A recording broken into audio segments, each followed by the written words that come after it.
नमस्कार, कैसे हैं आप लोग सब। नवरात्रि के छठे दिन आपको ढेर सारी शुभकामनाएं।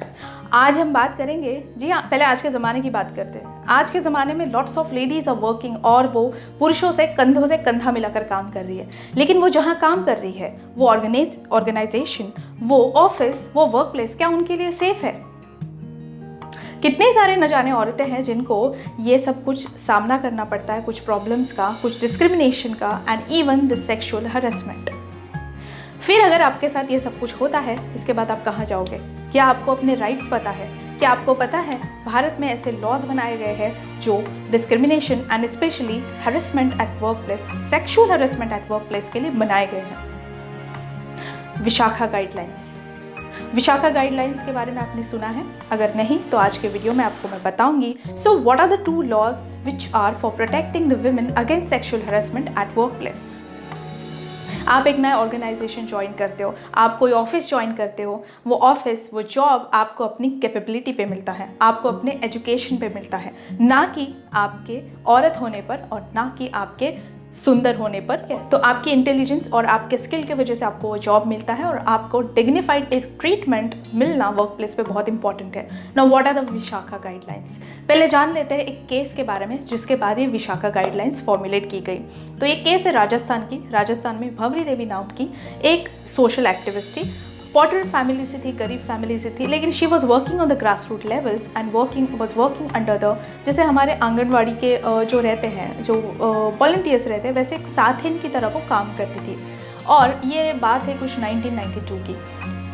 उस टाइम पे राजस्थान में बाल विवाह बहुत ज़्यादा प्रिवेलेंट था। भवरी देवी हर कोशिश करती थी, हर मुमकिन कोशिश करती थी कि ये सारी चीज़ों को रोका जाए। उनकी ये कोशिश, उनके ये प्रयास कुछ ज़्यादा आसान नहीं थे। उनको समाज के प्रताड़ना का, उनको समाज के अत्याचार का सामना भी करना पड़ा। गांव के जो बड़े लोग थे, अपर कास्ट जो लोग थे, उन्होंने उनको इस चीज़ से रोका। पहले तो उनका हुक्का पानी बंद कर दिया, मतलब उनको सोशली बॉयकॉट कर दिया। इसके बाद भी वो रुकी नहीं, तो फिर क्या करे? एक औरत जब रुकती नहीं है, एक औरत जब अन्याय के खिलाफ आवाज़ उठाती है, उसकी आवाज़ दबाने के लिए क्या किया जाता है?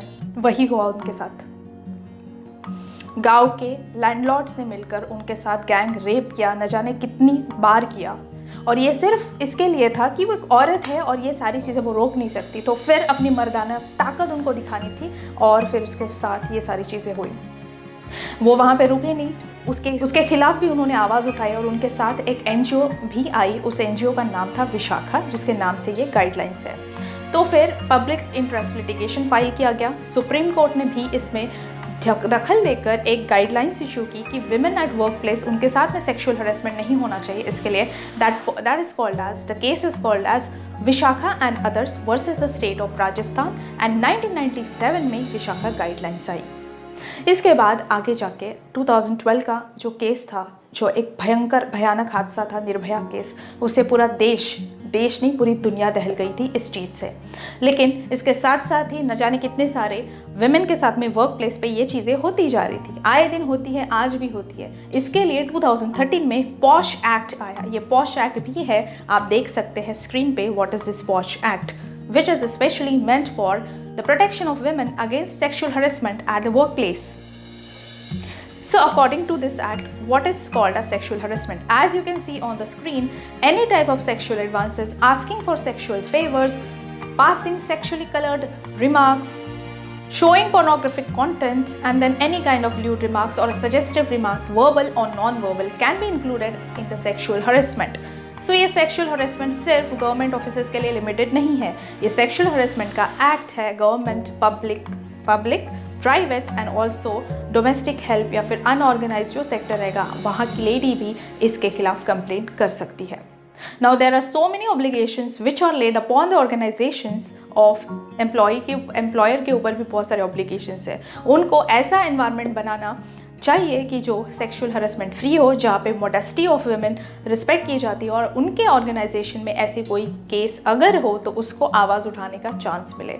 हर एक ऑर्गेनाइजेशन पे एक कमेटी इस्टेब्लिश की जाएगी जिसकी हेड होगी कोई विमेन एंड जिसकी कमेटी की आधी composition will be women members will be there. So अगर कोई ऐसा मैटर सामने आता है तो वो कंपनी या फिर वो ऑफिस वो अपने मामला रफा दफा नहीं कर सकता, उनको इसकी पुलिस कंप्लेंट भी करनी होगी। So as I said before, each and every working woman should be aware about this rights and about this Vishakha guidelines and POSH act of 2013.